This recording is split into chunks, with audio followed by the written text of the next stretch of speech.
Yo, what's up, y'all? I'm Chef T, a former crack addict. You know, I'm sober now.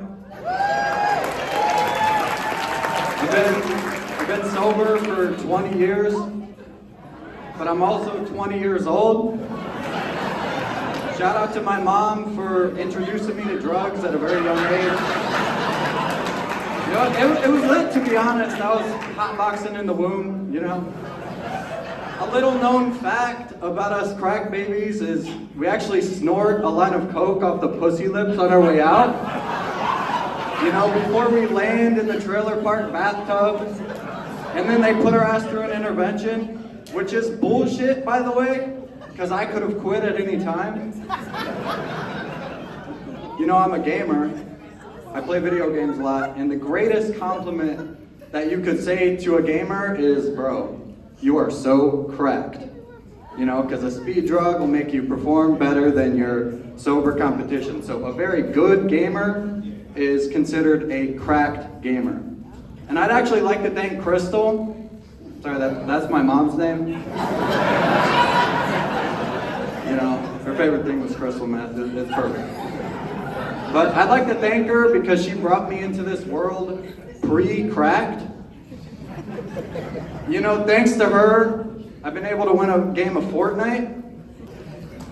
You know, as your chef, you know, it's only right that I explain how the kids are using the word cooking nowadays. So the word cooking can be used to describe anything, really. So let's say, for example, you're really cracked at video games. That could be considered cooking, right? But on the other hand, if you're really cracked in the kitchen, you would just be my mom. You know, another term the kids are using nowadays is something called Riz. And if you don't know what Riz is, it's a replacement word for like spitting game, hitting on women. If you successfully flirt with the girls, you have Riz. So if someone's magical with picking up the ladies, you know, casting spells on them and shit, they would be considered a rizzard. I once knew a guy who only dated Jewish women, and the relationships always ended up going horribly wrong for one reason or the other. And after the 6 millionth one, I started calling him Adolf Rizzler. Sorry.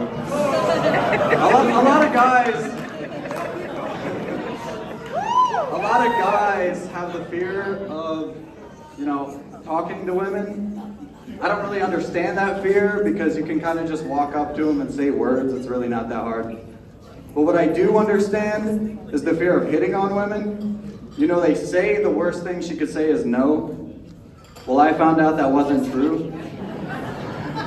You know, last time I tried it on a girl, she was saying things like, "Oh, what the fuck? Somebody help me! This guy's crazy!" And I don't really understand what I'm doing wrong. You know, I'm just trying to give her the punchlines.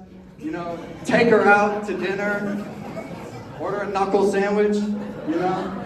But instead, I got a Riz straining order. But I don't really know how to fight. That's why I hit women. But I do know that if I did get into a fight, my ass is grass. So grass that I actually hire a Mexican to water it for me. You know, usually when you think of watering asses, you think of a bidet. Well, I just use Jose. It can get real awkward at times, but he's a real sport about it. No, let's just set the record straight. I would never hit a woman, guys, that didn't deserve it. Like, I just look like Sean O'Malley if Sugar Sean O'Malley was crack Sean O'Malley, and if UFC stood for uppercutting fucking cunts. Yeah, I'll end on this, okay? Another example of how you can use cooking in your day-to-day lives. So let's say I was up here doing a racial joke on stage. You have the Karens in the crowd like, oh my God, this is horrible. I'm offended on their behalf. You know, but 2 rows down, you got the black guy, hold up. He's saying, hold up, let him cook. Let's see where this goes. But if the punchline lands, you know, if everyone's laughing, we all like it, I would be up here cooking. You know, I would have cooked that joke.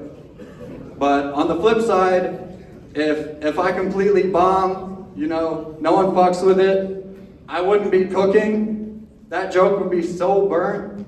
It's life matters now.